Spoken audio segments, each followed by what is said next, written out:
Hi, everyone. Welcome. This is Diane Dobry, and this is the Dying to Know podcast Connections series. Today, our guest is Jo A. And I met Jo and her husband, Jack, on a river cruise in 2017, and we became friendly and we stayed in touch. And when I told Jo that I was doing this connection series, she said she had a few stories. So I asked her if she would want to come on and share her stories about her grandfather and another story about her husband's first wife who had passed. So welcome, Jo. Thanks for coming on and sharing with us. Hi, Diane. Well, it's not going to be a surprise to everybody now they've heard me say one sentence. I'm actually English. My first encounter, if that's the right expression, was when my granddad died, which is going back, a lot of years now. He'd actually gone into the town that we lived in on the south coast of England, and he was in a big department store, and there was always one particular girl who was always lovely to him. And he'd gone to say good morning to her, and she said, "Oh, you're not looking very well today, Fred. How are things?" And the next thing we know, he's on the floor. And sadly, he had a heart attack and he died in the store. Very distressing for everybody. Well, of course, the police were called, and goodness gracious, well, we had to prove his identity. So we went back to the house, and my dad and I went upstairs, and we opened the cupboard where the briefcase was with all the family documents in it, you know, the wills and the birth certificates and all the stuff we humans keep. Mm-hmm. And we pulled out his birth certificate.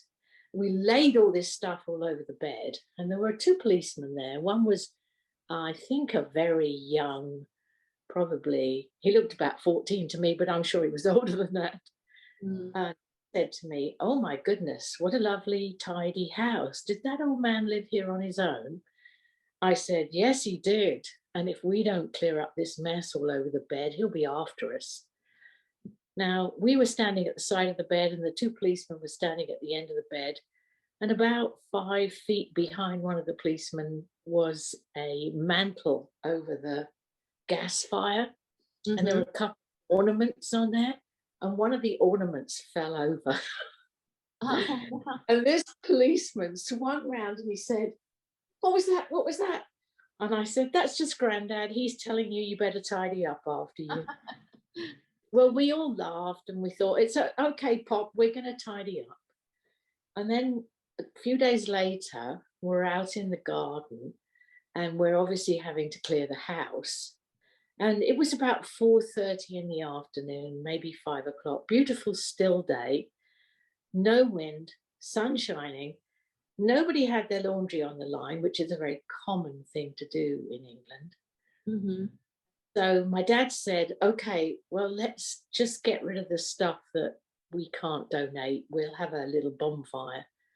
So we pile everything up and we set fire to it. And this column of smoke is going straight up. I mean, literally straight up. Mm-hmm. There was a woman who lived next door who, I must say, my granddad was not very keen on. She came out with her and she said, "What are you doing? I was about to put my laundry out." And my father said, "Well, it's 4:30 in the afternoon. Most people have done their laundry." And she said, "Oh, so you're telling me when I have to do my laundry?" Very aggressive. All of a sudden, this wonderful straight column of smoke did a 90-degree turn and completely covered her in smoke.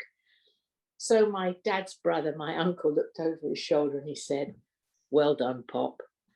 So we think for the first few days, he was just watching us, making sure we were on track.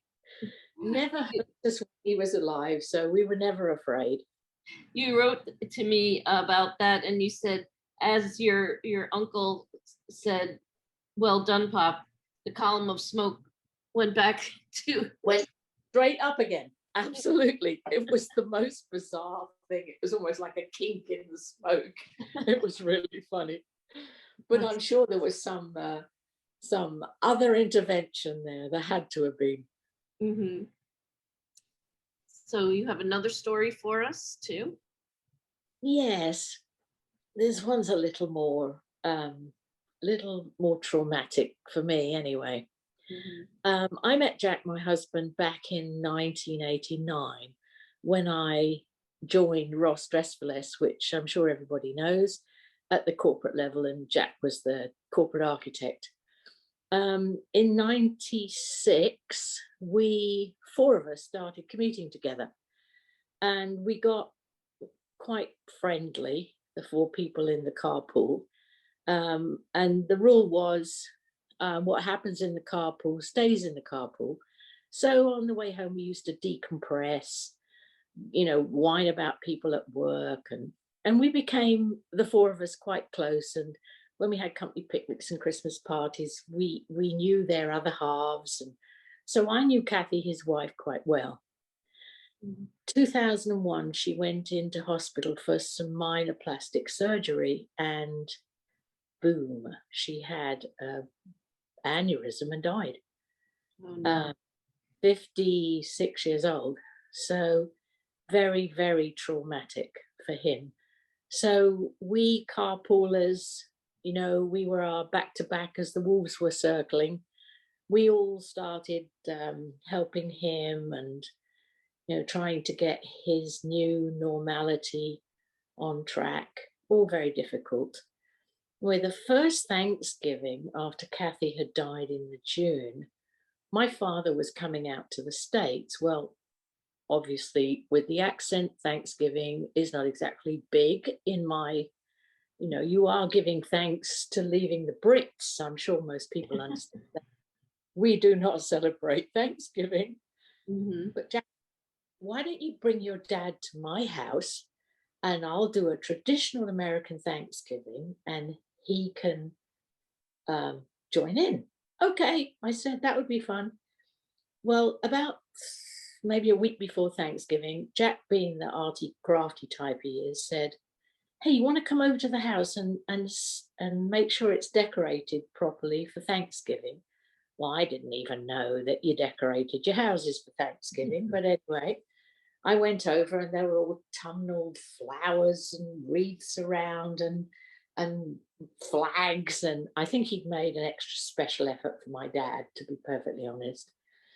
And so I said, "Oh, I love the wreath over the fireplace." I said, "If you got rid of all those lumps of rock on the fireplace, what is that about?"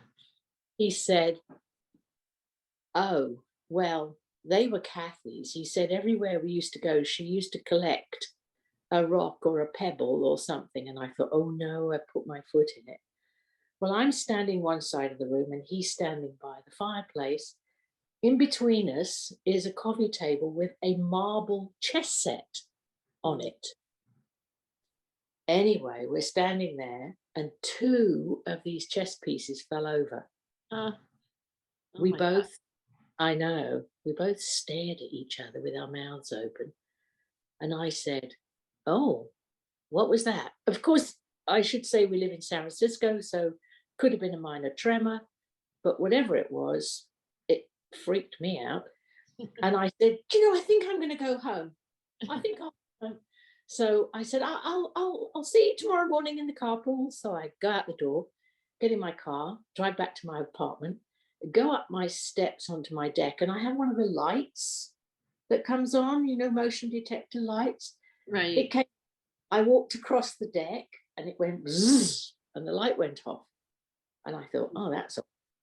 Put my key in the lock, opened the door, flicked the light on, and my cat was sitting in the armchair opposite, and she sat up and her ears went flat and she went, wow, and she jumped chair onto the coffee table, slid across the coffee table, onto the back of the sofa, hit the dining room table, straight across the dining room table, and under the bed. And I thought, what on earth have I brought home with me? So I picked up, I called Jack and I said, "I don't know what was in your house, but it's come home with me. So you better get over here and just get over here." So he came over and he's walking around and he's saying, what? So I told him what had happened, gave him a glass of whiskey and a blanket, made him sleep on the sofa. Everything was fine. Oh. It was very bizarre. Oh my gosh. Yeah, you know when a cat gets freaked out that there's something that we're not seeing, right? Absolutely. And I thought, whatever he's not seeing, I don't want to see it. I don't want to. That really wasn't a positive experience for me. That was a freaky experience. Whereas Granddad, that was amusing, and we could tell that he was patting us on the back. You're doing a good job. Fine. his But one last effort towards the neighbor. Absolutely, yeah. But with the Kathy one, I wasn't too sure about that. But you ended up cleaning out her house, right? And nothing else happened after. I did. In fact, I did go and clear the house for him. He was finding it too traumatic. I might add, it was 7 years later. I mean, it wasn't the next week. It was 7 years later. And I cleared the house, remodeled it, did the garden so it looked pretty, staged it and sold it. So that's the only time I ever went back. And whenever I went to do something at the house, I have to admit, I always took somebody with me.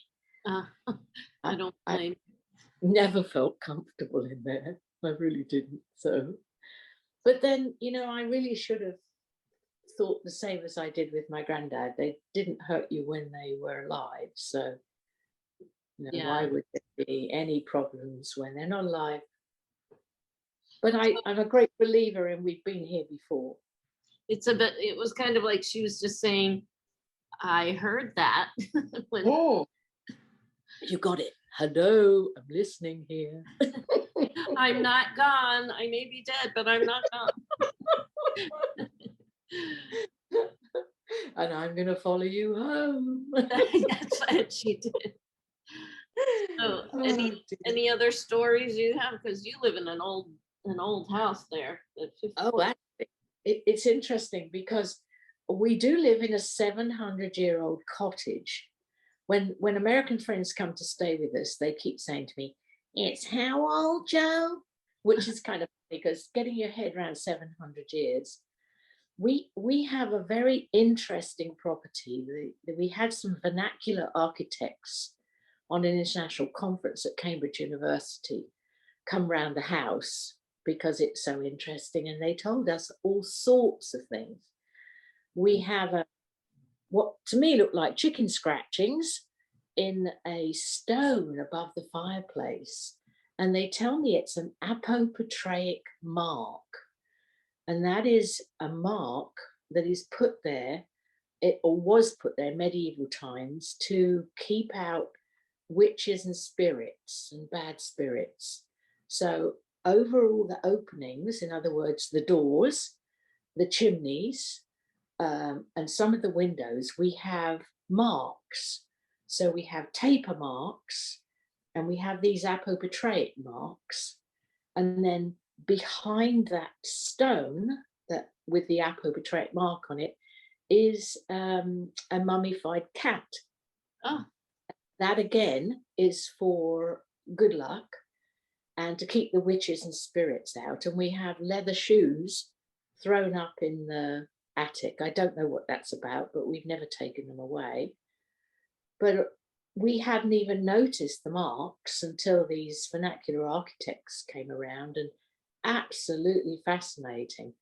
So we've learned a lot of the history of our house from listening to people that know a lot more than we do.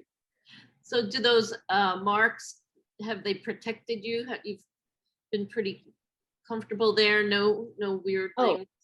No strange events other than people, when we were doing the remodel, which took almost a year, local people knocking on the door saying, "My dog's buried in your garden. Can I come and have a look around?" They really want to just look around, and that's their only excuse. Because listen, we must have about 40 dogs in the back garden, and I'm sure we don't. Well, at least if you dig up some bones when you're gardening, it's dogs.